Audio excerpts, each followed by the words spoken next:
இவ்விதமாய் மக்கதோனியாவிலும் ஆகாயாவிலும் உள்ள விசுவாசிகள் யாவருக்கும் மாதிரிகள் ஆனீர்கள்.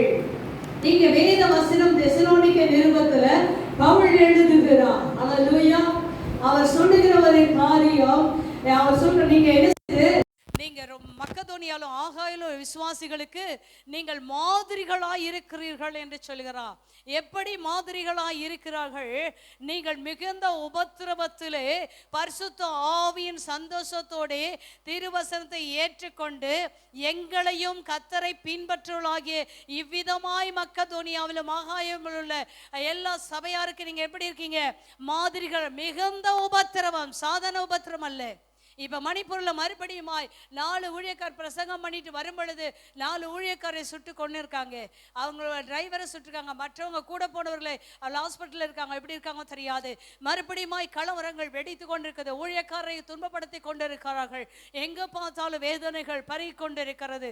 அந்த நாட்களிலும் மிகுந்த உபத்திரவத்தின் நாட்களிலே வாழ்ந்ததான சபையார் தெசலோனிக்கே சபையார். அந்த தெசலோனிக்கே சபை மிகுந்த உபத்திரவத்தில் பரிசுத்த ஆவியின் சந்தோஷம் அவர்களுக்கு இருந்தது. ஒரு முன்மாதிரியான ஒரு சபை எப்படி இருக்க வேண்டும்? அல்லது தெசலோனிக்கே சபை முன்மாதிரியான சபை. அந்த சபையிடத்துல நாம் கற்றுக்கொள்ள வேண்டியது என்ன? அதுதான் பெரிய காரியம். பரிசுத்த ஆவியின் சந்தோஷத்தோட திருவசனத்தை அந்த சபையார் என்ன செய்தார்கள்? ஏற்றுக்கொண்டார்கள். ஒன்று, அவங்கள்ட்ட மிகுந்த உபத்திரவத்தில் வாழ்ந்தாங்க. ரெண்டாவது, பரிசுத்த ஆவியானவர் உபத்திரவத்தின் நாட்களில் வாழ்ந்த அந்த சபையாருக்கு பரிசுத்த ஆவியானுடைய சந்தோஷம் நிறைவாய் காணப்பட்டது. மூன்றாவது, உபத்திரவத்தின் மத்தியில் இருந்தாலும் திருவசனத்தை ஏற்றுக்கொள்கிறவர்களாய் இருந்தார்கள். திருவசனத்தை ஏற்றுக்கொள்வது மாத்திரமல்ல, ஊழிய கர்த்தரையும் என்ன செய்தாங்க? எங்களையும் கர்த்தரையும் பின்பற்றுவர்களாய், ஊழியக்காரை பின்பற்றிகளாய்.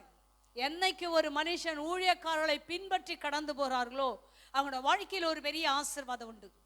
ஊழியக்காரரை எதிர்த்து நிற்கும் பொழுது அவங்களுக்கு எந்த விதமான ஆசீர்வாதத்தையும் பெற்றுக்கொள்ள முடியாது. ஒரு முன்மாதிரியான சபை எப்படி இருக்க வேண்டும்? ஊழியக்காரர்களையும் கர்த்தரையும் ஏற்றுக்கொண்டு அவங்க எல்லா சபைகள் மத்தியிலும் அந்நாட்களில் இருந்த சபைகள் மத்தியிலே ஒரு முன்மாதிரியான சபையாய் இருந்தார்கள் என்று வேதம் சொல்லுது. 1 தீமோத்தேயு 4ஆம் அதிகாரம் 12வது வசனத்தை வாசிக்கலாமா? அந்த புத்தகத்துக்கு அடுத்தது வரும் பாருங்க. 1 தீமோத்தேயு 4ஆம் அதிகாரம் 12வது வசனம். உன் இளமையை குறித்து ஒருவன் உன்னை அசட்டை பண்ணாதபடி வார்த்தையிலும் நடக்கையிலும் அன்பிலும் ஆவியிலும் விசுவாசத்திலும் கற்பிலும் இந்த முன்மாதிரியான சபை எப்படி இருக்க வேண்டும்? இந்த முன்மாதிரியாக இருந்த தெசலோனிக்கருடைய கால வாழ்க்கையில எப்படி இருக்க வேண்டும் என்று வேதம் சொல்லுகிறது. உன் இளமையை குறித்து ஒருவரும் உன்னை என்ன செய்யக்கூடாது? அசட்டை பண்ணக்கூடாது. நிறைய ஜென்மத்துக்கு புரிந்து கொள்ளவில்லை. அது எரும மாடு. அது எரும மாடு ஏன் சொல்றாங்கன்னா, அது எவ்வளோ மழை பெஞ்சாலும் அப்படியே நிற்குங்க, கவலையப்பட நிற்கும். ஆனால் பசுமாடு நிற்காது. பன்னிக்குட்டி சகதியில் விழும், அப்படி ஜாலியாக என்ஜாய் பண்ணும். படுத்து முகத்தை தேய்ச்சி விளையாடும். அப்படியே பிறண்டு படுக்கும், மல்லாக்கா படுக்கும், சைடாக படுக்கும், மூக்க விடும், நாக்க விடும். அது சகதி. அதுக்குள்ளே எல்லாம் அசிங்கம் இருக்கும். அதுக்கு அது ரொம்ப ஜாலியாக இருக்கும். அதே ஒரு கண்ணுக்குட்டி போய் என்னைக்காவது அப்படி ஒரு சகதியில் விழுமான்னா விழவே விழாது. அதுதான் எரும மாடேன்னு சொல்லி திட்டாதீங்க. ஏன்னா அது எருமாடுனா ரொம்ப கோவம் வந்துடும். பசுமாடேன்னு திட்டுங்க அப்படி சொல்லுவாங்க சிலர். மாடுனா ஒன்று தான், ஆனால் இந்த மாட்டுக்கும் அந்த மாட்டுக்கும் வித்தியாசம் இருக்குது. இது கருப்பாக இருக்கும், அது வெள்ளையாக இருக்கும். ஆனால் சுவாபமும் வேறையாக இருக்கும். பன்னிக்கும் சுவாபம் வேற இருக்கும், கண்ணு குட்டிக்கும் வேற சுவாபம். அல்லேலூயா. இன்னைக்கு வேதம் அழகாய் சொல்லுகிறது, முன்மாதிரியான சபையா இருக்க வேண்டுமானால் உன் நிலைமையை குறித்து ஒருத்தர் உன்னை என்ன செய்யக்கூடாது? அசட்டை பண்ணாதபடி. எதில் இருக்கணும்? ஃபர்ஸ்ட் வார்த்தை, அதுதான் நாவடக்கம். நான் யாக்கோப்பு நிருபம் 3ஆம் அதிகாரத்தை எடுத்துக்கொள்ளலாமா? அது ஒரு வசனத்தை படிச்சுட்டு மற்றபடி உங்களை கொண்டு போறேன். யாக்கோப்பு நிருபம் 3ஆம் அதிகாரம்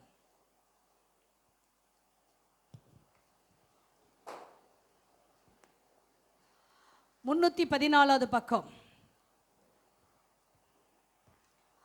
8வது வசனம். நாவை அடக்க ஒரு மனுஷனால கூடாது, அது அடங்காத பொல்லாங்குள்ளது, சாவுக்கு ஏதுவான விஷம் நிறைந்ததுமா இருக்கிறது. இவ்வளோன்னு ஒரு நாக்கு குறித்து அழகா யாக்கோபு நிருபத்தை அது அடங்காததான், அடக்க முடியாது. ஒரு மனுஷனால நாக்கவே அடக்க முடியாது. அது அடங்காத பொல்லாங்குள்ளது, அது சாவுக்கு ஏதுவான விஷம் நிறைந்தது. இது எப்படியெல்லாம் சொல்றாங்கன்னு சொன்னா பாருங்க, 3வது வசனத்தை படிச்சீங்களே, பாருங்கள்.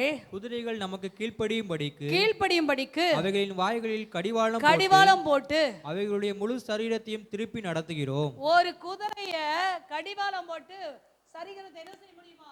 முழு சரீரத்தையும் திருப்பி நமக்கு ஏற்ற மாதிரி நடத்த முடியும். அடுத்தது கப்பல்களையும் பாருங்கள். அவைகள் மகா பெரியதா இருந்தோம் கடுங்காற்றுகளால் அடிபட்டும் அவைகளை நடத்துகிறவன் போகும்படி யோசிக்கும் இடம் எதுவோ, அவைகளை நடத்தும்படி போகும்படி யோசிக்கிறவர்கள் இடம் எதுவோ அவ்விடத்துக்கு நேராக மிகவும் சிறிதான சுக்கானாலே திருப்பப்படும். ஒரு பெரிய கப்பல் கூட சிறிய சுக்கானால அந்த மாலுமி எங்க போகணும்னு நினைக்கிறானோ அதுக்கு ஏத்த மாதிரி திருப்ப முடியும். குதிரைய கடிவாளத்தை போட்டு அடக்க முடியும். இங்க பார்க்கிறோம், சுக்கான போட்டு அந்த கப்பல் எங்க போகணும்னு நினைக்கிறாங்களோ அங்க, ஏன்னா காத்தடிக்க கூட வேற பக்கம் போயிட்டாலும் அது எந்த ஊருக்கு போகணுமோ அந்த ஊருக்கு போறதுக்கு பரவாயில்ல. நீங்கள் இலங்கைக்கு போகிறதுக்கு பதிலாக அந்தமானுக்கு போகலாம். சரி, எங்கேயோ ஒரு இடம் இறங்குவீங்களா? டிக்கெட் வாங்கினது எங்கே வாங்கியிருக்கீங்க? இலங்கைக்கு வாங்கியிருக்கேன். காற்று அடிக்கல என்ன செய்யுது, அது அந்தமானில் போயிடுச்சு. பரவாயில்ல, இறங்கிங்க, டிக்கெட் வாங்கினீங்க, அதை காட்டில் இது தூரம், இறங்கிங்கன்னா இறங்குவீங்களா? யோ மரியாதையாக நாங்கள் எங்கே டிக்கெட் வாங்கணுமோ அங்கே கொண்டு போய் எங்கே எப்படியா நிப்பாட்டு. அவன் நினைக்கிறான், இந்த கப்பலை கொண்டு போய் எங்கே நிப்பாட்டணுமோ அங்கே நிப்பாட்டுக்கு. அவ்வளோ பெரிய கப்பலை சின்ன சுக்கானாலும் திருப்பவும். அப்படியே நாவானது சிறிய அவயமாக இருந்து பெருமையானவர்களை பேசும். பாருங்கள், சிறிய நெருப்பு எவ்வளோ பெரிய காட்டை கொளுத்து விடும். நாவு நெருப்புத்தான் அநீதி நிறைந்த உலகம் என்று சொல்லி வேதம் சொல்லுது. 7வது வசனத்தை வாசிக்கன்னா, சகலவிதமான மிருகங்கள், பறவைகள், ஊரும் பிராணிகள், நீர்வாழும் ஜந்துக்கள் ஆகிய இவைகளின் சுபாவம் மனுஷ சுபாவத்தினால் அடக்கப்படும். எதனால் அடக்கப்படும்? எதுங்க? சகலவிதமான ஜூலருக்கு அத்தனை மிருகமோ மனுஷனால என்ன செய்யுது? பறவை, ஊரும் பிராணி, நீர்ல வாழ்ற ஜந்துக்கள், அது மாத்திரம் எல்லா விதமான மிருகங்களும் மனுஷ சுவாபத்தினால் அடக்கப்படும். அடங்காத ஒன்னே ஒன்று எதுனா நாவுதான். இங்க ஒன்று பேசும், அங்க ஒன்று பேசும், இப்படி ஒன்று பேசும், அப்படி ஒன்று. அதெல்லாம் அது அடங்க முடியாதுன்னு சொல்றாரு. ஆனா அடக்கணும்னு சொல்லி வேதம் சொல்லுது.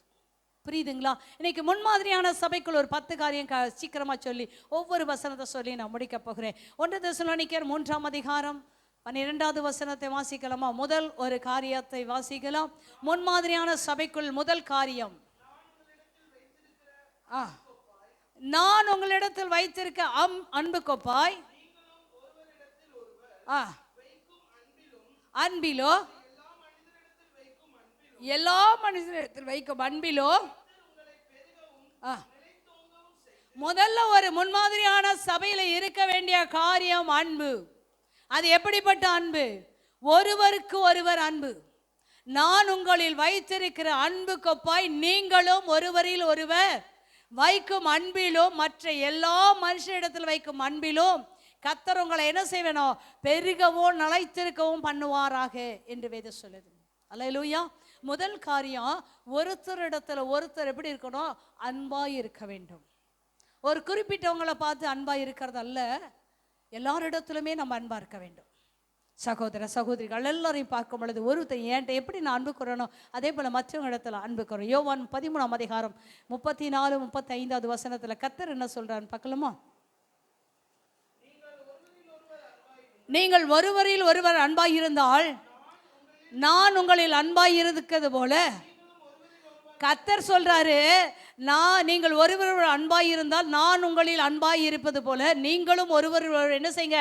அன்பாய் இருங்கள் என்கிற புதிதான கட்டளை உங்களுக்கு கொடுக்கிறேன். இது ஆண்டவர் கொடுக்கிற, கர்த்தராகிய இயேசு கொடுக்கிற ஒரு கட்டளை. நீங்க ஒருத்தர் அன்பாய் இருக்க வேண்டும். அடுத்தது, நீங்கள் ஒருவர் அன்புள்ளவர்களாய் இருந்தால் அதனால் நீங்கள் நீ ஒருத்தட்ட ஒருத்த உண்மையான ஒரு அன்பு இருந்தா நீ யாருடைய சீசராய் மாற முடியும்? கர்த்தருடைய சீசராய் மாற முடியும். இந்த அன்புல கூட மாயமாலம் இருக்குமானால், கள்ளத்தில் இருக்குமானால் நீ கர்த்தருக்கு சீசனாய் இருக்க முடியாது. உடைய அன்பு இருக்கலாம், ஆனா கர்த்தருக்கு சீசனாய் இருக்க வேண்டுமானால் ஒருத்தருக்கு ஒருத்தர் அன்பா இருக்க. ரெண்டாவது ஒரு காரியத்துக்கு நேராக போவோம். 1 தெசலோனிக்கர் 4ஆம் அதிகாரம் 3வது வசனம், 4வது வசனம் வாசிங்க. 1 தெசலோனிக்கர் 4ஆம் அதிகாரம். இந்த தெசலோனிக்கர் அப்படியே வச்சிங்க, அதுல இருந்து தான் எடுத்துட்டு மற்றதுக்கு போவோம். அடுத்த காரியம், நீங்கள் பரிசுத்தம் உள்ளவர்களாகும்படி. அடுத்தது உங்களோட வாழ்க்கையில முதல்ல ஒருவருக்கு ஒரு பரிசுத்தம், அன்பு இருக்க வேண்டும். ரெண்டாவது பரிசுத்தம் உள்ளவர்களாய் இருக்க வேண்டும். நீங்கள் பரிசுத்தம் உள்ளவர்களாய் இருக்க வேண்டும் என்பதே தேவனுடைய சித்தமாய் இருக்கிறது. அந்தபடி வேசி மார்க்கத்துக்கு விலகி இருந்து அஞ்ஞானிகளை போல மோக இச்சைகளுக்கு உட்படாமல் உங்களில் தன் சரீர பாண்டத்தை பரிசுத்தமாயும் கனமாயும் ஆண்டு கொள்ளும்படி அறிந்து, இந்த விஷயத்தில் ஒருவரும் மீறாமலும் தன் சகோதரனை வஞ்சியாமலும் இருக்க வேண்டும். முன்னமே நாங்கள் உங்களுக்கு சொல்லி சாட்சியாக எச்சரித்தபடியே இப்படிப்பட்ட விஷயங்கள் எல்லாவற்றையும் குறித்து கர்த்தர் நீதியை சரிகட்டுவராய் இருக்கிறார். தேவன் நம்மை அசுத்தத்துக்கல்ல பரிசுத்தத்துக்கு அழைத்திருக்கா. தங்கள் சரிகிற பாண்டத்தை எப்படி இருக்கணுமா? பரிசுத்தமாய் காத்து கொள்ள வேண்டும். சரிகிற பாண்டனா என்னங்க? எங்க வீட்டில் இருக்க இட்லி பாத்திரமா? உங்க வீட்டில் இருக்க சோறு வடிக்கிற பாத்திரமா? இல்லை. எது சரிகிற பாண்டம்? இதுதான்.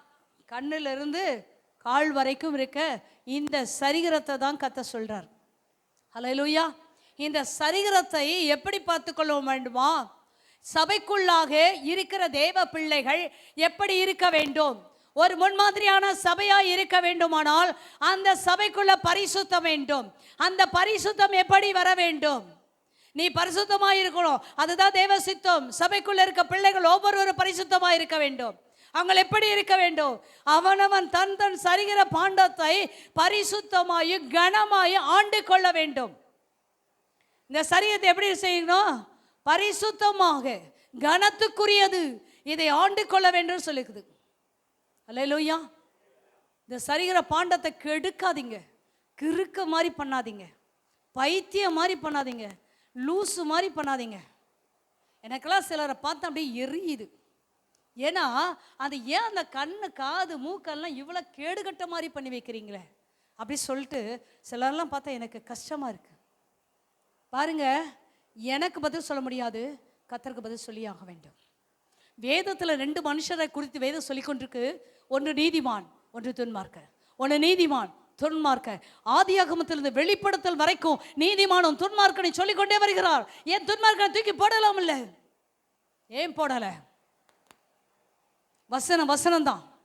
நீ கர்த்தருடைய வசனத்துக்கு நடுங்குறவனா இருந்தா கர்த்தர் உன்னை நோக்கி பார்ப்பார். இந்த சரிகிற பாண்டத்தை என்ன செய்யணும்? பரிசுத்தமாய் கனமாய் ஆண்டு கொள்ளுங்கள். இந்த விஷயத்தில் ஒருவனும் மீறாமலும் தன் சகோதரனை வஞ்சியாமலும் இருக்க வேண்டும். முன்னமே நான் உங்களுக்கு சொல்லிய சாட்சியாக எச்சரித்தபடி இப்படிப்பட்ட விஷயங்கள் எல்லாவற்றிற்கும் கர்த்தர் என்ன செய்த? நீதியை சரி கட்டுவார். ஏங்க பொட்டு வைக்கல? எனக்கு பொட்டு ரொம்ப பிடிக்கும், மை ரொம்ப பிடிக்கும், பூ ரொம்ப பிடிக்கும். எனக்கு நிறைய முடி இருந்தது. அந்த முடிக்கு நேரம் என்ன செய்யணும்? இவ்வளோ வந்தாலும் அவ்வளோ பூ வைக்கணும். என்னைக்கு கர்த்தரை ஏற்றுக்கொள்ளணும் அன்னைக்கு எல்லாத்தையும் நஷ்ட குப்பமாக விட்டேன். என்கிட்ட கொடுக்கறதுக்கு என்கிட்ட வெள்ளி இல்லை, பொண்ணு இல்லை, என்னையே ஆண்டருக்கு கொடுத்தேன். என்னையே ஆண்டு கொடுத்தேன். எதெல்லாம் நான் விரும்பணும் அதெல்லாம் நஷ்டமாய் கர்த்தருக்காக விட்டேன். கர்த்தர் என்னை அலங்கரித்து கொண்டு இருக்கா. என்னை கர்த்தர் ஒரு நாள் மேன்மைப்படுத்துவார், கனப்படுத்துவார். யாராயிருக்கட்டும், ஒருவனும் உங்க மீறக்கூடாது. பொட்டு வைக்க நினைக்கிறியா? வச்சுக்கோ. ஆனால் உன் நெத்தியில் கர்த்தர் போட்ட பரிசுத்தம் என்ற முத்திரை உன் நெத்தியிலேருந்து வெளியே போயிடும். அது வெளியே போயிடும். ஹல்லேலூயா. இன்னைக்கு எப்படி வர சபைக்கு வரணும், சைன்னு கையை தட்டணும், கும்பிடணும், போயிடணும், உன் இஷ்டத்துக்கு வரணும், உன் இஷ்டத்துக்கு போகணும். இது சபை இல்லை. சபைக்குள்ள வந்தா கற்றுக்கொண்டு போக வேண்டும், தன்னை பரிசுத்தப்படுத்தி கொண்டு போக வேண்டும், தன்னை கர்த்தருடைய வசனத்தால் நிரப்பி கொண்டு போகணும். அதுதாங்க சபை. உன் இஷ்டத்துக்கு வந்து உட்காந்துட்டு போறது சபை கிடையாது. அது முன்மாதிரியான சபை. யாரு சபை? நீதான் சபை. நல்லா தெரிஞ்சுக்கொள்ளுங்க. உட்காந்துருக்க நீங்க ஒவ்வொருவரும் சபை. அந்த சபை குறித்து தான் பேசுறேன், இந்த கட்டடத்தை குறித்து பேசல. ஹல்லேலூயா. நிறைய வசனம் சொல்ல மாட்டேன், அவ்வளோதான், முடிச்சிடுங்க. 2 தீமோத்தேயு 2ஆம் அதிகாரம் 21, 22வது வசனத்தை படிங்க. ஒரு சில காரியத்தை மாத்திரம் சொல்றேன். அதையும் ஏற்றுக்கொள்ள முடியலன்னா எனக்கு ஒன்றும் பிரச்சனை இல்லை. ஏன்னா ஆவியானவர் சொல்றது எச்சரித்தாரு. எனக்கும் வசனத்தை கொடுத்த அந்த தேவனுடைய நாம மகிமைக்காக நான் சொல்றேன். ஏற்றுக்கொள்வது ஏற்றுக்கொள்ளாத உங்களுடைய விருப்பம். வாசிப்போம். ஆகையால் ஒருவன் இவைகளை விட்டு, ஒருவன் கர்த்தருடைய வசனத்தை விட்டு தன்னை சுத்திகரித்துக் கொண்டால், அவன் பரிசுத்தமாக்கப்பட்டதும், கர்த்தருடைய வசனத்தின்படி தன்னை பரிசுத்தமாய் சுத்திகரித்துக் கொண்டால், அவன் பரிசுத்தமாக்கப்பட்டதும் எஜமானுக்கு உபயோகமானதும் எந்த நற்கிரியை ஆயத்தமாக்கப்பட்டதுமான கனத்துக்குரிய. இன்னைக்கு ஒரு காரியம், இந்த வசனத்தை நீ கேட்டு ஒன்ன நீ சுத்திகரித்து கொண்டா, கர்த்தர் சொல்றாரு நீதான் பரிசுத்தமாக்கப்பட்டது, நீதான் பரிசுத்தமாக்கப்பட்ட சபை, நீதான் எஜமானுக்கு உபயோகமான ஒரு பாத்திரம், நற்கிரியை ஆயத்தமாய் இருக்கிறவர், கனத்துக்குரிய பாத்திரமாய் கர்த்தர் எண்ணுவா. யாரை குறித்து என்ன வேண்டும்? உங்கள் ஒவ்வொருவரை குறித்து கர்த்தர் என்ன வேண்டும்? நான் சாதாரணமாய் சொல்லவில்லை, ஆவியின் வைராக்கியத்தோடு உங்களுக்கு சொல்லுகிறேன். ஒரு மனுஷன் தன் சரீரத்தை கெடுக்க கூடாது. வேதவசனம் சொல்றது, கர்த்தருடைய வசனத்தினால நீ உன்னை சுத்திகரித்து கொண்டா நீதான் பரிசுத்தமாக்கப்பட்ட சபை. எஜமான், கர்த்தராகிய எஜமானுக்கு உபயோகமான ஒரு பாத்திரமாய் கர்த்தர் மாற்றுவார். நற்கிரியை செய்ய ஆயத்தமாக்கப்பட்டதா கனத்துக்குரிய பாத்திரமாய் உன்னை மாத்திடுவார். நீ எப்படிப்பட்ட சபையா மாறப்போற? கனத்துக்குரிய சபையாய் மாறப்போற, பரிசுத்தமாக்கப்பட்ட சபையாய் மாறப்போற. நம்ம ஆனால் எப்படி வாழ்ந்து கொண்டிருக்கோம்? நான் முன்மாதிரியான சபையா? இந்த கட்டடம் சபையல்ல, நீதான் சபை. அடுத்த வசனம், அன்றியும் பாலியத்துக்குரிய இச்சைகளுக்கு நீ விலகி ஓடு. பாலியத்துக்குரிய இச்சைகளுக்கு என்ன செய்ய? விலகி ஓடி சுத்த இருதயத்தோட கர்த்தரை தொழுது கொள்கிறவனே, நீதியையும் விசுவாசத்தையும் அன்பையும் சமாதானத்தையும் அடையும்படி நாடு. இதை உன்னை சுத்திகரித்து கொண்டா கடவுளுக்கு பிரியமான ஒரு பாத்திரமாய், உபயோகமானதாய், கடத்துக்குரியதாய் கர்த்தர் மாற்றுவார். இன்னொரு காரியம், பாலியத்துக்குரிய இச்சைகளுக்கு நீ விலகி ஓடி ஓ இருதயத்தை என்ன செய்ய? சுத்த இருதயத்தோட எப்படி செய்ய வேண்டும்? கர்த்தரை தொழுது கொள்ள வேண்டும். சுத்த இருதயம் இல்லைன்னா கர்த்தரை தொழுது கொள்ளவே முடியாது. ஒவ்வொரு சபையும் இந்த இடத்துக்குள்ள வந்து உட்காரும் பொழுது நீ உனக்கு சுத்த இருதயம் இருக்கும், ஆனால் கர்த்தரை தொழுது கொள்வா. இல்லைன்னா தொழுது கொள்ள முடியாது. நீ ஆளை பார்த்து ஆராதிப்ப, ஆளை பார்த்து தொழுது கொள்வ. நீ உனக்கும் கர்த்தருக்கும் உள்ள காரியம்தான் சபைக்குள்ள வர்றது. உன்னை சுத்திகரிக்கணும் தான் சபைக்குள்ள வர, உன்னை பரிசுத்தப்படுத்தணும், கர்த்தருக்கு பிரியமான சபையாய் உன்னை கர்த்தருக்கு முன்பாக நிறுத்தணும். எனக்கு முன்பாக இல்லை, கர்த்தருக்கு முன்பாக நாம் ஒரு சபையாய் நிற்க வேண்டும். ஹல்லேலூயா. கர்த்தரை தொழுது கொள்கிற உடனே நீதியும் விசுவாசத்தையும் அன்பையும் சமாதானத்தையும் அடையும்படி நாடு. ஹல்லேலூயா. இதுதான் பரிசுத்தமாக விட்ட ஒரு சபையாய் இருக்க வேண்டும் என்று கர்த்தர் விரும்பா. இதுக்கு நிறைய வார்த்தைகள் உண்டு. அதெல்லாம் ஒரு நாள் என்ன செய்யலாம், மொத்தமாக உட்கார வச்சு ஒரு நாள் பைபிள் ஸ்டடி மாதிரி எடுக்கலாம். அடுத்த ஒரு காரியத்தை, மூன்றாவது ஒரு காரியத்துக்கு நேராக போகிறோம், ஊழியம் செய்யணும். ஏற்கனவே சொன்ன மாதிரி 1 தெசலோனிக்கேயர் 1ஆம் அதிகாரம் 8, 9, 10வது வசனத்தை வாசிங்க. அந்த தெசலோனிக்கேயர் அப்படியே வச்சுங்க. 1 தெசலோனிக்கேயர் வாசிங்கப்பா. உங்களிடத்திலிருந்து எப்படி எனில் உங்களிடத்திலிருந்து கர்த்தருடைய வசனம் மக்கதோனியாவிலும் அகாயாவிலும் தொனித்ததும் அல்லாமல் நாங்கள் அதை குறித்து ஒன்று சொல்ல வேண்டியதாய் இராதபடி தேவனை பற்றின உங்கள் விசுவாசம் எங்கு பிரதிஷ்டமாயிற்று.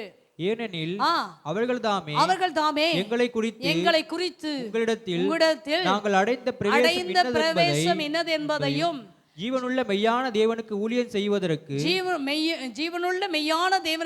செய்வதற்கு நீங்கள் விக்கிரங்களை விட்டு தேவனிடத்திற்கு மனம் திரும்பினதையும் அவர் மரித்தோரிலிருந்து அவர் எழுப்பினவரும் மரித்தோர்ந்து எழுப்பினவரும் இனிவரும் இனிவரும் கோபாக்கு நின்று நம்மை நம்மை நீங்களாக்கி நீங்களாக்கி ரட்சிக்கிறவருமாய் இருக்கிற ஆ, அவருடைய குமாரனாகிய இயேசு அவருடைய குமாரனாகிய இயேசு கிறிஸ்து இயேசு பரலோகத்திலிருந்து வருவதை பரலோகத்திலிருந்து வருவதை நீங்கள் எதிர்பார்த்து கொண்டிருக்கிறதையும் அறிவிக்கிறார்களே. இவங்க என்ன செய்றாங்க? சாதாரணமாய் அல்ல, இவங்க மற்ற சபைகளுக்கு போய் சுவிசேஷத்தை அறிவிக்கிறாங்க. எப்படி அறிவிக்கிறாங்க? தேவனை பற்றி விசுவாசத்தை அவங்க ஃபர்ஸ்ட் தேவன் யார் என்பதை சொல்றாங்க. அது மாத்திரம் அல்ல, தாங்கள் ரட்சிக்கப்பட்ட நிலைமை எது என்று சொல்றாங்க. நான் இப்படிதான் ரட்சிக்கப்பட்டேன். யாரெல்லாம் ரட்சிக்கப்பட்ட நிலைமை சொல்லுங்க அப்படின்னு சொன்னா யார் சொல்ல முடியும்? நான் இப்படிப்பட்ட சூழ்நிலையில் இருந்தேன், கர்த்தர் என்னை ரட்சித்தார் அப்படின்னு சொல்லுவாங்கல்ல சாட்சியாய்.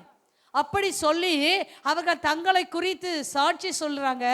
அது மாத்திரமல்ல, தாங்கள் தேவனுக்கு ஊழியம் செய்வதையும் தாங்கள் விக்கிரகத்தை விட்டு வெளியே எப்படி வந்தோம் என்பதையும் அந்த ஜனங்களுக்கு போய் சொல்லுகிறாங்க. அது மாத்திரம் இல்லை, இயேசு மரித்தோர்ந்து எழும்பினவர் என்பதை சொல்லுகிறாங்க. இயேசு நமக்காக தான் மரித்தார், அடக்கம் பண்ணப்பட்டார், அவர் உயிரோடு எழுந்தார் என்பதை இந்த மக்கதோனியா சபையார், இந்த தெசலோனிக்கா சபையார் என்ன செய்றாங்க? மற்ற இடங்களுக்கு போய் சொல்லுகிறார்கள். அது மாத்திரமல்ல, அவருடைய கோபாக்கினை குறித்து பேசுகிறாங்க. ஆண்டவருடைய கோபாக்கனை குறித்து பேசுறாங்க. ஆண்டவர் எப்படி நம்ம ரட்சிப்பார் என்பதை பற்றி பேசுறாங்க. ஆண்டவருடைய வருகையை பற்றி பேசுறாங்க. அல்லேலூயா. இப்ப சுவிசேஷம் என்பது எப்படிப்பட்டது? உன்னுடைய சாட்சியை சொல்லணும், நீ எப்படி ஆண்டவரை ஏற்றுக்கொண்டன்னு சொல்லணும். ஃபர்ஸ்ட் எப்படி சொல்றாங்க பாருங்க, சபையில் ஊழியம் செய்வது எப்படி என்று சொன்னா, ஏசு உன்னை நேசிக்கிறார், ஏசு உன்னை நேசிக்கிறான், ஏசு உன்னை நேசிக்கிறான்னு கொடுத்துட்டு போயிட்டே இருக்கிறது மாத்திரமல்ல, போய் சொல்கிறாங்க பக்கத்தில் இருக்க நண்பருக்கோ பக்கத்தில் இருக்க கிராமத்துக்கு போய் சொல்கிறாங்க, ஏசு எங்களை இப்படி ரட்சித்தாரு, ஏசு மேலே எப்படி விசுவாசம் வைக்க வேண்டும், நாங்கள் எப்படிலாம் ஆண்டுகிட்ட நன்மை பெற்றோம், எங்களுடைய கண்கள் இப்படி திறக்கப்பட்டது, நாங்கள் ஒரு விக்கிரக ஆராதனையில் இருந்தோம், அதுலேருந்து எங்களை வெளியே வர செய்தார், ஏசு எனக்காக தான் மரித்தார், நமக்காக தான் மரித்தார், அடக்கம் பண்ணப்பட்டார், உயிரோடு இருக்கிறாரு, அவருடைய கோபாக்கினை எப்படி இருக்கும், அவருடைய வருகை எப்படி இருக்கும், இது எல்லாவற்றையும் பரலோகத்தில் இருக்கிற காரியம் எப்படி இருக்கும், எல்லாத்தையும் அவங்க போய் என்ன செய்கிறாங்க? தெளிவாய் சொல்லி அவர்களை மற்றவர்களை ரட்சிப்புக்குள் நடத்துகிறாங்க. இதாங்க சபை யார் செய்கிற ஊழியம். இதுதான் முன்மாதிரியான சபை செய்கிற காரியம். நீ ரட்சிக்கப்பட்ட, நீ சபைக்கு வந்துட்டு அதோடு சரி அப்படின்னு சொல்லி இல்லாதபடி போய் உங்களை பற்றி சொல்லணும். இதுதான் சபை, இது முன்மாதிரியான சபை, இது ஊழியம் செய்கிற சபை. ஒன்று என்ன செய்து அன்பாக இருக்க வேண்டும், ரெண்டாவது பரிசுத்தமாக இருக்க வேண்டும், மூன்றாவது ஊழியம் செய்ய வேண்டும், நாலாவது சொல்லுவாமா அழைத்த அழைப்புக்கு பாத்திரராய் நடந்து கொள்ள வேண்டும். 1 தெசலோனிக்கேயர் 2ஆம் அதிகாரம் 11-12 வசனத்தை வாசிக்கலாமா? மேலும் தம்முடைய ராஜ்யத்திற்கும் மகிமைக்கும் உங்களை அழைத்த தேவனுக்கு மேலும் தம்முடைய ராஜ்யத்துக்கும் மகிமைக்கும் உங்களை அழைத்த தேவனுக்கு நீங்க பாத்திரராய் நடக்க வேண்டும் என்று தகப்பன் தன் பிள்ளைகளுக்கு சொல்லுகிறது போல நாங்கள் உங்களில் ஒவ்வொருவனுக்கும் புத்தியும் தேறுதலும் எச்சரிப்பும் சொன்னதை அறிந்திருக்கிறீர்கள். நீ எதுக்கு பாத்திரமா நடந்து கொள்ளணும்? தேவன் அழைத்த அழைப்புக்கு. எதுக்காக உன்னை அழைச்சிருக்காரு? தேவனுடைய ராஜ்யத்துக்கு என்ன செய்யிருக்காரு? உன்னை பாத்திரமா இருக்கும்படி கர்த்தர் அழைத்திருக்கார். இப்போ இங்கே உட்கார்ந்துருக்க ஒவ்வொருவரையும் கர்த்தர் அழைக்க காரணம் என்ன? தம்முடைய ராஜ்யத்துக்கும் மகிமைக்கும் அழைத்த தேவன். அல்லேலூயா. கர்த்தர் என்ன செய்ய வேண்டும்? உங்களை குறித்து என்னை குறித்து பிதாவுக்கு முன்பாக சாட்சி கொடுக்க வேண்டும். பரலோக ராஜ்யத்துக்காக உங்களையும் என்னையும் கர்த்தர் தெரிந்து கொண்டிருக்கா. நீ ஏதோ வர்றதுக்கு அல்ல, கர்த்தர் உன்னை அழைச்சது நோக்கம், தெரிந்து கொண்ட நோக்கம் என்ன என்று சொன்னால் அவருடைய ராஜ்யத்துக்கு நீ போகணும். அவர் கர்த்தர் என்ன செய்யணும்? உன்னை பிதாவுக்கு முன்பாக மகிமைப்படுத்தணும். அதுக்காக தான் உன்னை அழைச்சிருக்காரு. அந்த அழைப்புக்கு நீ பாத்திரம் நடக்கும், வேற எதுக்காக நடக்காத. அல்லேலூயா. ஒரு சபை, இத்தனை சபை உட்காந்துருக்குங்க இந்த சபை, இந்த கட்டடத்துக்குள்ள. ஒவ்வொரு சபையும் குறித்து கர்த்தர் சொல்றாரு, நீ முன்மாதிரியான சபை, உன்னை அழைத்த அழைப்புக்கு பாத்திரமாயினாங்க. ஒருத்தர் யாரோ வாலிப பிள்ளைங்க வாசிங்க பார்க்கலாம். சதீஷ் வாசி. என்னப்பா எடுக்கவே இல்லையா? வாசிப்பா. எப்பா பைபிள் எங்கே இருக்கு காட்டு. எடுத்து பாசிப்பா. குச்சை வச்சுட்டு வாசிக்காத, மைக் எடுத்து வாசிடா. இந்நேரம் நான் 10 வசனம் சொல்லிப்பேன், உன்னால இப்போ லேட் ஆகுது. மேலும் தம்முடைய ராஜ்யத்திற்கும் மகிமைக்கும் உங்களை அழைத்த தேவனுக்கு. என்னை அழைத்த தேவனுக்குன்னு சொல்லு.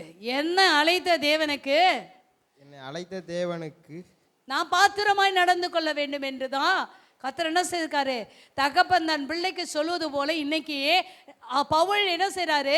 தெசலோனிக்கே சபையை நடத்துது போல நான் உங்களுக்கு நடத்துறேன். அவ்வளவுதான். நீ உங்களுடைய நோக்கம் என்ன? பரலோக ராஜ்யத்தில் நீங்க கனம் அடையணும். அழைத்த அழைப்புக்கு பாத்திரராய் நடந்து உங்களை அழைச்சிருக்காரு. நீ பரலோகத்துக்கு போன வேற யாரையாவது பார்த்தீங்கன்னா உணிந்து போயிடுவேன். இவங்க சரியில்லை, அவங்க சரியில்லை, இவங்க ஜெபம் பண்ணல, அவங்க ஜெபம் பண்ணல, இதை பண்ணல, அதை பண்ணல, இவங்களை பத்தி மற்றவங்களே பார்க்காத. உன் கண்ணுக்கு களிக்கம் போடு, ஒன்றை மாத்திரம் பாரு. நீ அழைத்த அழைப்பு பாத்திரமா நடந்து போ. மற்றவங்களை பார்த்தீங்கன்னா கீழே விழுந்துருவேன். அதனால தான் சொல்கிறேன், முன்மாதிரியான சபையாக இருக்கணும். நாளை தலைப்பு பார்த்து நடந்து அடுத்த ஒரு காரியத்துக்கு நேராய் கடந்து போவோம். தெசலோனிக்க 1 தெசலோனிக்க 3ஆம் அதிகாரம் 23வது வசனம்.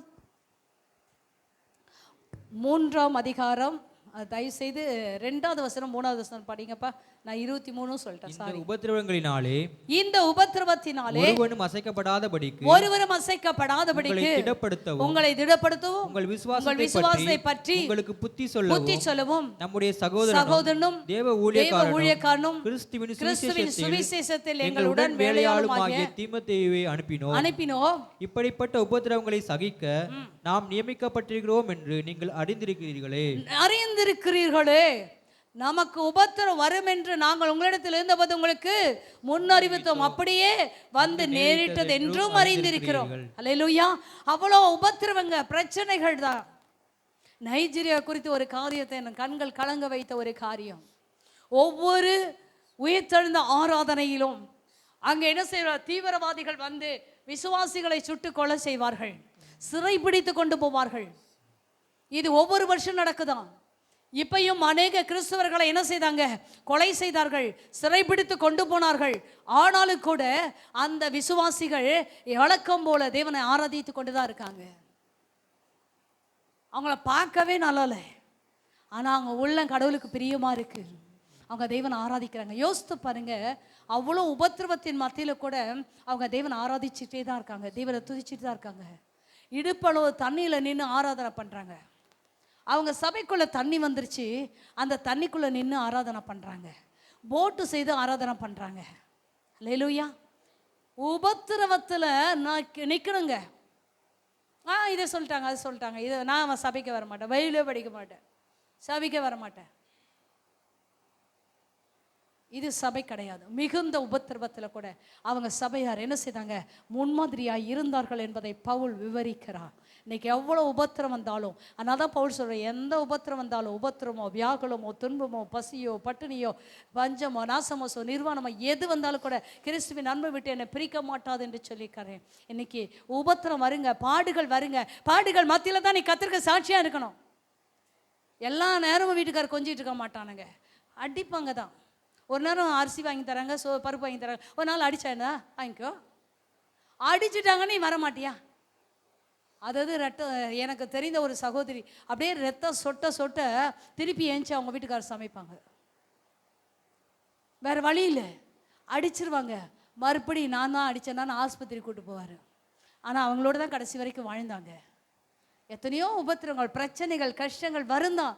அதன் மத்தியில் நீ கத்தரை தேடு. அதுக்கு ஒரு 4 வாரம் சபைக்கு வர மாட்டேன், கத்தரை தேட மாட்டேன். அந்த சபை எப்படி இருக்கும் யோசிச்சு பாருங்க. இந்த சபையை 4 வாரம் நான் கூட்டாத போட்டு வச்சுட்டேன்னு வச்சிங்களேன், டெய்லி கூட்டினாலே குப்பை இருக்கும். இத்தனைக்கு இது உள்ளே இருக்குது, ஆனால் குப்பை இருக்கும். யாருமே நடக்கலைனா கூட குப்பை இருக்கும். 4 வாரம் கழித்து வந்து பார்த்தா ஒட்டடையும் குப்பையும் நிறைஞ்சு போயிருக்கும். 4 வாரம் நீ சபைக்கு வரலன்னா உன் இருதயம் எப்படி இருக்கும்னு யோசித்து பாரு. அப்போ நான் எப்படி டஸ்ட்டு வச்சு ஒட்டடை வச்சு அடிக்க முடியும்? ஒரு வேளை என்ன செய்யணும்? தேங்காய் நார் வச்சு அடிப்போம். சில ஒட்டடைய தொடப்பத்தை கட்டி அடித்து தள்ளுவாங்க. எவ்வளோ பிரச்சனைங்க அது. வேண்டாம். உன் இருதயம் நீ முன்மாதிரியான சபையாக இருக்கணும். அதை டெய்லி பரிசுத்தப்படுத்திகிட்டே இரு. கத்த தேடு. உபத்திரவத்தின் மத்தியில் கத்த. அடுத்த ஒரு காரியத்தை நிறைவேடுவோம்.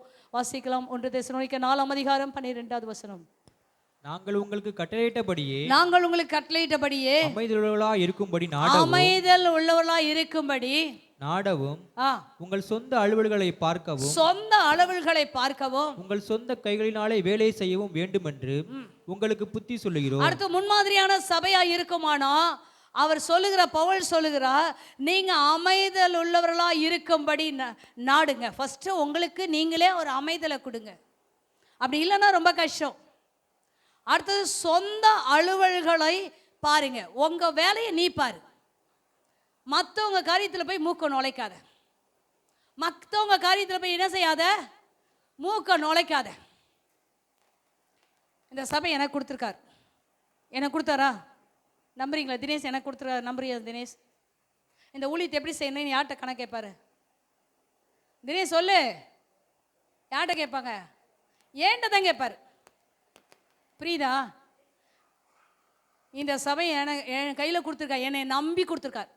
உண்மை உள்ளவள் என்று கொடுத்துருக்கார். நான் ஊழிய செய்வன் கொடுத்துருக்கார். எத்தனை வருஷத்துக்கு முன்னாடி கொடுத்தாரு? என்னை சின்ன வயசுல 13 வயசுல அழைப்பு. அதுக்குன்னு ஒரு குறிப்பிட்ட காலங்கள் வரும்போது எவ்வளோ உபத்திரவங்க. அடங்கியிருந்தாரு. அடங்கியே இருந்தேன். 31 வயதில் கணவன் மறிச்ச பின்னாடி இந்த ஊழியம் கத்தர் எனக்கு கொடுத்தார். இந்த ஊழியில் எம்பிஏ ஊழியம். அங்கேருந்து 8 மாதத்தில் துரத்தி அடித்தாங்க. அதுக்கு பின்பாக ஆண்டவர்கிட்ட அழுது ஆண்டவர் கொடுத்த வாக்குத்தத்தின்படி அந்த இடத்த வாங்கி சபையை கட்டி ஊழியத்தை செய்கிறோம். புரியுதுங்களா? என் புருஷனெல்லாம் ஒன்றும் வச்சுக்கல. அடுத்த வேலை சாப்பாட்டுக்கெல்லாம் தான் விட்டு போனார். அவர் பெரிய தாராள பிரபு. எல்லாத்துக்கும் இருக்கிறதெல்லாம் கொடுத்துட்டு எங்களை ஓட்டாண்டி அடுத்த வேலை சோத்துக்கல. அவர் செத்தப்ப நான் செத்ததுக்காக அழுகலை, அடுத்த வேலை சோறுக்காக தான் அழுதேன். செத்துட்டாரு, போஸ்ட்மார்ட்டம் பண்ணி தூக்கிட்டு போனோம். நான் அடுத்த வேலை என்ன பண்ணுவேன்? சாமனை வச்சிருக்காது, ஒரு பிள்ளை வச்சிருக்கு, வாடகை கொடுக்கணும். இன்னைக்கு அந்த பிள்ளைக்கெல்லாம் அறிவே இல்லை.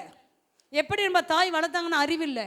ஆனால் கடவுளை எனக்கு கொடுத்த காரியத்தை நான் எப்படி பிள்ளையை வளர்க்கணும், ஊழியத்தை செய்யணும், வைராக்கியத்தை. இந்த சபை எனக்கு கத்தர் கொடுத்துருக்காங்க. இந்த ஊழியத்தை எப்படி செய்யணும் எனக்கு தெரியும். நீ எனக்கு ஆலோசனை கொடுக்க வேண்டாம். நல்லா புரிஞ்சுங்க. ஏன் இந்த ஊழியக்கார கூப்பிடல, அந்த ஊழியக்கார கூப்பிடல, இதை ஏன் செய்யல, அதை ஏன் செய்யல சொல்லாத. எனக்கு தெரியும். என் ஆவியானவர் எதை செய்ய சொல்கிறாரோ அதை தான் செய்வேன். உனக்கு விருப்பம் இருக்குமானால் என்கிட்ட அறிவிக்கை தெரிவி. அம்மா இவங்க வந்தால் நல்லா இருக்கும் போல இருக்கு, இவங்க வார்த்தை செய்தால் நல்லா இருக்கும் போல இருக்கு, நீ என்கிட்ட சொல்லு. அதை விட்டுட்டு எனக்கு ஆலோசனை கொடுக்க ஒன்றை வைக்கல, ஒன்றை சரியான வழியில் நடத்த என்ன வச்சிருக்காரு. நல்லா புரிஞ்சுக்குங்க. சொந்த வேலை செய். உன் வேலை ஏதோ அதை செய். அதை விட்டுட்டு மற்றவங்க காரியத்தை சொந்த அலுவலகம் செய். இந்த வேலை வெட்டியில சும்மாவே இருக்க முடியாது. சும்மாவே இருக்க முடியாது. எதையாவது ஒன்று குழப்பிட்டு சொந்த வேலை செய். அடுத்து என்ன சொல்றாங்க? சொந்த அலுவலில் பார்க்கவும் உங்கள் சொந்த கைகளினால வேலை செய்ய வேண்டும் என்று உங்களுக்கு ஒவ்வொருத்தரும் சொந்த கையினால வேலை செஞ்சு சாப்பிடு. தெண்ட சொர இருக்காத, தின்ன தட்டை இன்னொருத்தரை கழுவ வைக்காத. ஒரு வீட்டுக்குள்ள இருக்கனா 4 பேர் இருந்தீங்கன்னா 4 பேரும் ஒரு வேலை செய்யுங்க. பிரவீனிட கத்துங்க, மீனா கத்துருவா, நல்ல பொண்ணு. அவள் புருஷனை எப்படி வச்சிருக்கணும் அவள் சரியாக வச்சிருக்கா. நல்ல குட் கேர்ள். கரங்களை தட்டலாமா? அவள் சரியாக வச்சிருக்கா. அவள் உடம்புக்கு ஏற்ற மாதிரி அவள் புருஷன் என்னென்ன வேலை செய்யணுமோ அதை அவனை செய்ய வைக்கிறா, அவனும் செய்யறான். அந்த குடும்பம் சுமூகமாக போகுது. அதான உண்மைப்பா? அதான் உண்மை. அது குடும்பம். நீ என்ன சொல்றது, நான் என்ன சொல்றேன், இதை செய்யறது இதெல்லாம் சண்டைப்படுது பாருங்க. எல்லாம் இல்லை. இந்த ஜபா அபிஷேக்கெல்லாம் வேலை வைங்க, தீபாவுக்கு வேலை வைங்க. யாராக இருந்தாலும் நீ இதை செய். நானும் சொல்லி பார்த்து நீ உங்களை மாதிரி தான் நானும் செய்துட்ருக்கேன். நானும் சொல்லி பார்க்குறேன். ஏன்னா பக்கத்துலாம் அவிசுவாசிகள் இருக்காங்க, இருக்காங்க. அவங்க மத்தியில் எதுக்கு பிரச்சனை, நானே செய்துட்டு உட்காந்துருக்கேன். தயவு செய்து உன் கையினால வேலை செய். நீ ஒரு நல்ல ஒரு ஆவிக்குரிய சபை கத்தர் உன்ட்ட கேட்பாரு. உனி சபை நீ எப்படியெல்லாம் செய்யறன்னு கேட்பாரு. ஹல்லேலூயா. உன் கையினால நீ என்னெல்லாம் செய்கிற, எப்படிப்பட்ட சபையாக இருக்க, நலமான வேலை செய்து எப்படி இருக்கன்றதை கேட்பார் என்பதை வேதம் அழகா சொல்லுது. இதுக்கு நிறைய வசனங்கள் இருக்குது. ஆனால் ஒவ்வொரு வசனத்தை சொல்லி நான் முடிக்கிறேன், ஏன்னா டைம் ஆயிடுச்சு. இன்னும் ஒரு 4 காரியம் இருக்கிறது. 1 தெசலோனிக்கேயர் 5ஆம் அதிகாரம் 11வது வசனத்தை வாசிங்க. உங்களுக்கு வேணா. ஆகையால் நீங்கள் செய்து வருகிறபடியே ஒருவரை ஒருவர் தேற்றி ஒருவருக்கொருவர் பக்தி உண்டாயிருக்கும்படி செய்யுங்கள். ஒருவரை ஒருவர் தேற்றி பக்தி உண்டாயிருக்கும்படி. அடுத்து என்ன சொல்றேங்க? ஆகையால் நீங்கள் செய்து வருகிறபடியே ஒருவரை ஒருவர் என்ன செய்யுங்க? தேற்றுங்க. ஒருத்தருக்கு ஒருத்தர் சண்டையை மூட்டி விடாதீங்க. ஒருத்தர் பலவீனமாக இருப்பார்களானால் அதை என்ன செய்யுங்க? தேற்றுங்க. ஒருவருக்கொருவர் பக்தி விருத்தி உண்டாக்குங்க. ஹல்லேலூயா. ஒரு சின்ன காரியத்தினால சனிக்கிழமை ஜபமே நின்று போச்சு. பிசாசு என்ன செய்ட்டான்? பச்சை கொடியை நான் காட்டிட்டான். நம்ம பிள்ளைங்க ரெட்டு கொடியை நான் காட்டிட்டாங்க. சபை நீதான் சபை, நீதான் சபை, நீதான் சபை.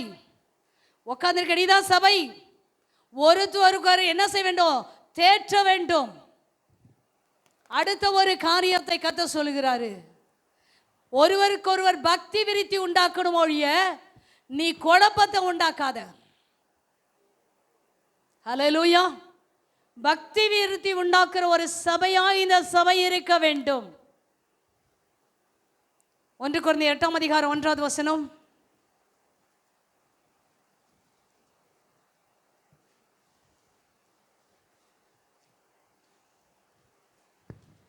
விக்கிரகங்களுக்கு படைக்கப்பட்டவைகளை குறித்த விஷயத்தில் நாம் எல்லோருக்கும் அறிவு உண்டென்று நமக்கு தெரியுமே. அறிவு இருமாப்பை உண்டாக்கும். அன்போ பக்தி விருத்தியை உண்டாக்கும். என்னங்க நமக்கு ஆண்டவர் நல்லா சொல்றாரு, அறிவு எனக்கு எல்லாம் தெரியும். தெரியட்டும். உனக்கு என்னெல்லாம் தெரியும்? ஜெயந்தி ஏந்தி சொல்லு, உனக்கு என்னெல்லாம் தெரியும்? சபை குறித்து உனக்கு என்னெல்லாம் தெரியும்? இல்லை ஃபேமிலினா என்னெல்லாம் தெரியும் உனக்கு சொல்லி பார்க்கலாம். ஏஞ்சி ஒரு குடும்பம்னா என்னன்னு சொல்ல தெரியும்? தெரியாது. ஏதோ 1-2 தெரிஞ்சிட்டு எனக்கு தெரிஞ்சிச்சு. அல்லேலூயா. அறிவு இருமாப்பை உண்டாக்கும். ஆனால் அன்போ பக்தி விருத்தி என்ன செய்யுமா? உண்டாக்கும். அன்புன்றது இன்னும் பக்தி விருத்தியை உண்டாக்கிட்டே போகுங்க. இதுதான் ஒருவருக்கொருவர் பக்தி உண்டாக்குற ஒரு சபையாய் இருக்க வேண்டும். முன்மாதிரியான சபை பக்தி விருத்தி உண்டாக்கும் மொழிய பிரிவினை பண்ணுகிற சபையாய் இருக்காது. 1 தெசலோனிக்கேயர் 5:12-13. 1 தெசலோனிக்கேயர் சகோதரரே, உங்களுக்குள்ளே பிரயாசப்பட்டு கர்த்தருக்குள் உங்களை விசாரணை செய்கிறவர்களாயிருந்து உங்களுக்கு புத்தி சொல்லுகிறவர்களை நீங்கள் மதித்து அவர்களுடைய கிரியை நிமித்தம் அவர்களை மிகவும் அன்பாய் எண்ணிக்கொள்ளும்படி உங்களை வேண்டிக் கொள்ளுகிறோம். உங்களுக்குள்ளே சமாதானமாய் இருங்க. அன்றையும் சகோதரரே, உங்களுக்குள்ளே பிரயாசப்பட்டு கர்த்தருக்குள் உங்களை விசாரணை செய்கிறவர்களாய் இருந்து உங்களுக்கு புத்தி சொல்லுகிறவர்களை நீங்கள் மதியுங்கள். யாரை மதிக்கணுங்க? ஊழியக்காரரை மதிக்கணும்னு சொல்றார். ஊழியக்காரரை மதிக்கணும் சில ஸ்தோத்திரமே பண்ணாது, அப்படியே போகும், தேனாவுட்டா போகும். ஊழியக்காரங்களை பார்த்து ஸ்தோத்திரம் பண்ணாது, விசாரிக்காது, எதுவுமே கண்டுக்காது. அதெல்லாம் ஒரு விதமான புது ஜந்து உலகத்தில் வந்திருக்க ஒரு புது ஜந்துன்னு நினச்சிங்க. நான் அப்படி தான் நினச்சிக்குவேன். ஏதோ ஒரு ஜூவில் இருக்க மிருகம்ல வேற ஒரு ஜந்து, அது எங்கேயோ பறந்து வந்திருக்கு அப்படி சொல்லி நினச்சிக்குவேன். ஹல்லேலூயா. இன்னைக்கு உங்களுக்கு புத்தி சொல்லுகிறவங்களை, போதிக்கிறவங்களை, உங்களை வழி நடத்துகிறவர்களை, உங்களை கண்டித்து உணர்த்துறவர்களை நீ ஃபஸ்ட்டு மதிக்க கற்றுக்கொள். பக்தி இதுதான் முன்மாதிரியான ஒரு சபை. அவருடைய கிரிகள் நிமித்தம் அவர்களுடைய மிகவும் அன்பா எண்ணி அவங்களை என்ன செய்ய வேண்டிக் கொள்றேன்னு சொல்றாரு. அவங்கள அன்பா, அவங்கள நேசி, அவங்க கிரிகளை பாரு. அல்லேலூயா. இதெல்லாம் உங்களுக்குள்ள ஒரு சமாதானம் இருக்குன்னா ஃபர்ஸ்ட் ஊழியக்கார மதிங்க. கர்த்தர் என்னை ஏற்படுத்தியிருக்கா. நான் திரும்ப சொல்லுவேன், கர்த்தர் என்னை ஏற்படுத்தியிருக்கா, கர்த்தர் என்னை அபிஷேகித்திருக்கா, கர்த்தர் என்னை இது மட்டும் நடத்தி வருகிறா. எத்தனை பேர் மோதுனாங்க, அவங்க தான் இல்லை, நான் இருப்பேன், கர்த்தர் இருப்பார், ஊழியம் இருக்கும். சபை விட்டு வெளியே போகிறது அது தழும்பி வெளியே போகிறது, அது சபையின் கட்டுப்பாட்டுக்கு அடங்காத கிடாரிகள். அதெல்லாம் பரலோக ராஜ்யத்துக்கு வராதது, லிஸ்ட்லேயே வைக்க முடியாது. அப்படிப்பட்ட சபையாக இருக்குன்னா இருக்கலாம், அல்லது பக்தி விருத்தி உண்டாக்குற ஒரு சபையாக இருக்க வேண்டும்.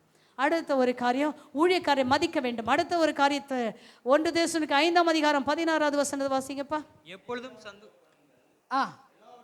எப்பொழுதும் சந்தோஷமாயிருங்கள், இடைவிடாமல் ஜெபம் பண்ணுங்கள், எல்லாவற்றையும் ஸ்தோத்திரம் செய்யுங்கள். அப்படி செய்வதை கிறிஸ்து இயேசு உங்களை குறித்து தேவனுடைய சித்தமாய் இருக்கிறது.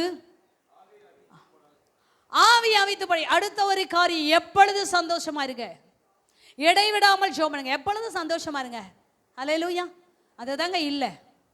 இடைவிடாமல் ஜெபம் பண்றியா? ஹல்லேலூயா. இல்லை. நம்மளோட வாழ்க்கையில் இடைவிடாமல் ஜெபிக்க. கொஞ்ச நேரம் வேலை செய்யுங்க, கொஞ்ச நேரம் ஜெபம் வேலை செய்துட்டே ஸ்தோத்திரம் பண்ணுங்க, துணி துவச்சிட்டே ஸ்தோத்திரம் பண்ணுங்க. அப்படி இடைவிடாமல் என்ன செஞ்ச எல்லாவற்றிலும் ஸ்தோத்திரம் பண்ணுங்க. எந்த காரியத்துக்கும் ஸ்தோத்திரம் பண்ண பழகிங்களே. அது ரொம்ப ரொம்ப நல்லது. அப்படி செய்வது தான் கிறிஸ்து இயேசு உங்களை குறித்து தேவனுடைய சித்தமாக இருக்கிறது.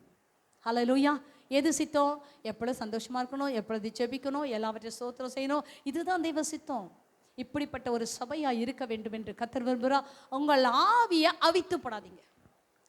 பரிசுத்த ஆவியை மற்றவங்களுக்காக உன் ஜெப வாழ்க்கை விட்டுடாத, அந்நிய பாஷை விட்டுறாத, வேத வசனத்தை விட்டுடாத, எதுக்காகவும் விட்டாத. நீ கர்த்தர் ஆவி அவித்து போடாதபடி உன் வாழ்க்கையில் ஆவியில் என்ன செய்யணும்? அனலாயிரு. ஆவியை அவித்து போடாத. அவித்து போட்ட ஆவியை கர்த்தர் ஒரு நாள் விரும்புகிற தேவன் அல்ல. ஆவியில் அனலாயிருங்க. கர்த்தருக்கு ஊழியம் செய்யுங்கள் என்று வித சொல்லுது. இடைவிடாமல் ஒரு செபிக்கிற ஒரு சபையாக இருக்க வேண்டும் என்று கர்த்தர் விரும்புகிறார். ஹல்லேலூயா. அடுத்த ஒரு காரியத்தை சொல்லி முடிக்கிறேன். ஏன்னா நீ நான் பேசிட்டா நீ மறந்துடுவ. அதனால தான் பதிவு பண்ணுறோம். நீ யூடியூப் போட்டு நீ கேட்கலன்னா அந்த இரத்தப்பொழியை கர்த்தர் கேட்பார். நீ உன்னை மாற்றிக்கலனா. அதுக்கு தான் இதெல்லாம் இது என்ன செய்யுது? ரெக்கார்ட் பண்ணுது. வாசிக்கலாமா? 1 தெசலோனிக்கேயர் 1:10.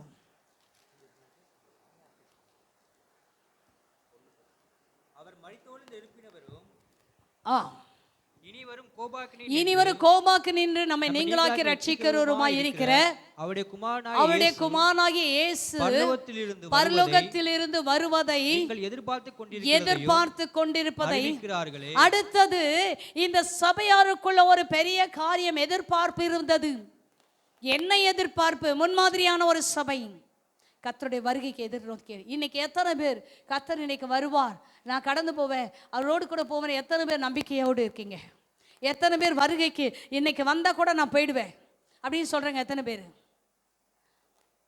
கல்யாணம் ஆகலைன்னா போயிடலாம், கல்யாணம் ஆகி குழந்தை இல்லைன்னா கூட போயிடலாம், பிள்ளைக்குட்டிலாம் இருக்க ஜெயந்தி மாதிரி இருந்தால் கூட போயிடலாம் அப்படி சொல்லி எல்லாரும் நினைக்கிறீங்களா? ஹல்லேலூயா. இங்கே உட்காந்துருக்க ஒவ்வொருவரும் கர்த்தருடைய வருகைக்கு என்ன செய்யணும்? ஆயத்தமாக. இன்னைக்கு வந்தால் கூட நான் போவேன், இந்த நிமிஷத்தில் வந்தால் கூட போவேன். அந்த நம்பிக்கை இந்த சபையாருக்கு இருந்தது. அதனால தான் அந்த சபையை முன்மாதிரியான ஒரு சபை என்று சொல்லி வேதம் சொல்லுகிறது. ஹல்லேலூயா. இன்னைக்கு எக்காலம் தொனிக்கும். அப்பொழுது என்ன செய்ய போகிறோம்? நம்ம ஒரு இமை பொழுதுல மறுரூபமாக்கப்படுகிறோம். ஹல்லேலூயா. அது டைம்லாம் இல்லைங்க.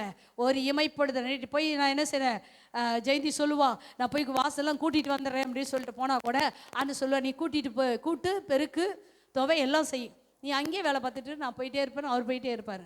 அல்லேலூயா. இந்த சாக்கு புக்குக்கெல்லாம் இடமல்ல. வாசிக்கலாம். 1 தெசலோனிக்கேயர் 4:16-17 வாசிக்கலாமா?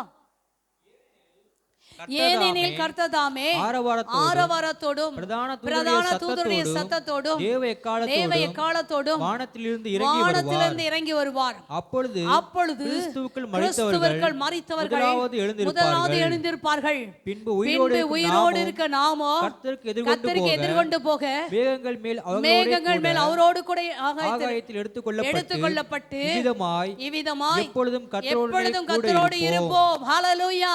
இது எப்படி வருகைக்கு ஆயத்தமாக இருக்க சபை? அங்க சொல்றாங்க, கர்த்தர் தாமே ஆரவாரத்தோடும் பிரதான தூதருடைய எக்காள சத்தத்தோடும் கர்த்தர் வானத்திலிருந்து இறங்கி வருவான். கிறிஸ்துவுக்குள் இந்த தெசலோனிக்கே சபையில் இருக்கிறவர்கள் மரித்திருப்பார்கள், ஆனால் அவர்கள் உயிரோடு எழும்புவார்கள், வருவார்கள். ஹல்லேலூயா. கடந்த நாட்களில் அருமையான அம்மா அமராவதி அம்மாவை அடக்கம் பண்ணோம். கடந்த ஏப்ரல் 1ஆம் தேதி அவர்கள் என்ன செய்தாங்க? கர்த்தருக்குள் மறிச்சாங்க, அடக்கம் பண்ணி இருக்கோம்.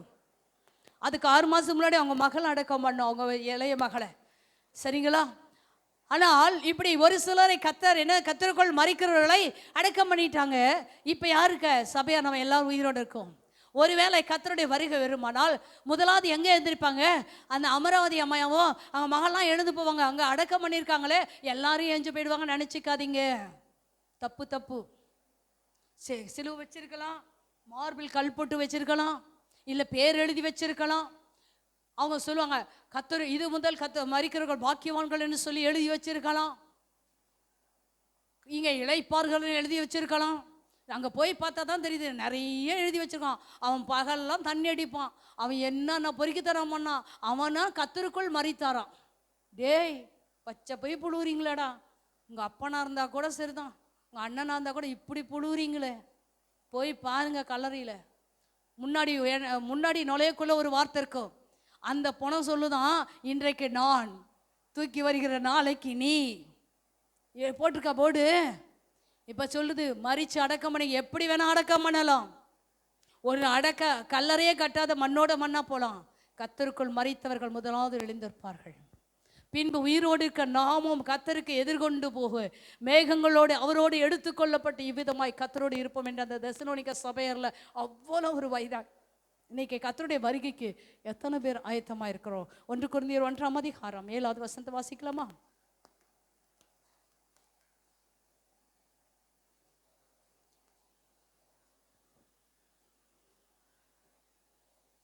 அப்படியே நீங்கள் யாதொரு வரத்திலும் குறைவில்லாதவர்களாய் நம்முடைய கர்த்தராக இயேசு கிறிஸ்து வெளிப்படுவதற்கு காத்திருக்கிறீர்கள். வசனம் சொல்லுதுங்க, நீ வருகைக்கு காத்திருந்து உடனே போயிடலான்னு நினைச்சிடாத, உடனே போயிடலான்னு நினைச்சிடாத. ஏற்கனவே சொன்ன 9 காரியம் உன் மனசுக்குள்ள இருக்கணும். அப்படியே நீங்கள் யாதொரு வரத்திலும் குறைவில்லாதவர்களாய் நம்முடைய கர்த்தராகிய இயேசு கிறிஸ்து வெளிப்படுவதற்கு காத்திருக்கணும். எப்படி காத்திருக்கணும்? வரங்களோடு, எல்லா வரங்களோடு குறைவில்லாதவர்களாய். அவங்க தாங்க பறந்து போவாங்க. புரியுதுங்களா? குறைவில்லாதவர்களா இருக்கிறவங்க தான் அது எக்காலம் துணிக்குள்ள பறந்து போடும். இப்படி வருகைக்கு காத்திருக்க சபைதான் முன்மாதிரியான சபை. இல்லைன்னா அது செவிரிடிந்த சபை, பால் அடைந்த சபை. எத்தனையோ கட்டிடங்கள் இன்றைக்கும் பால் அடைந்து கிடக்கிறது, ஆலயங்கள் பால் அடைந்து கிடக்கிறது.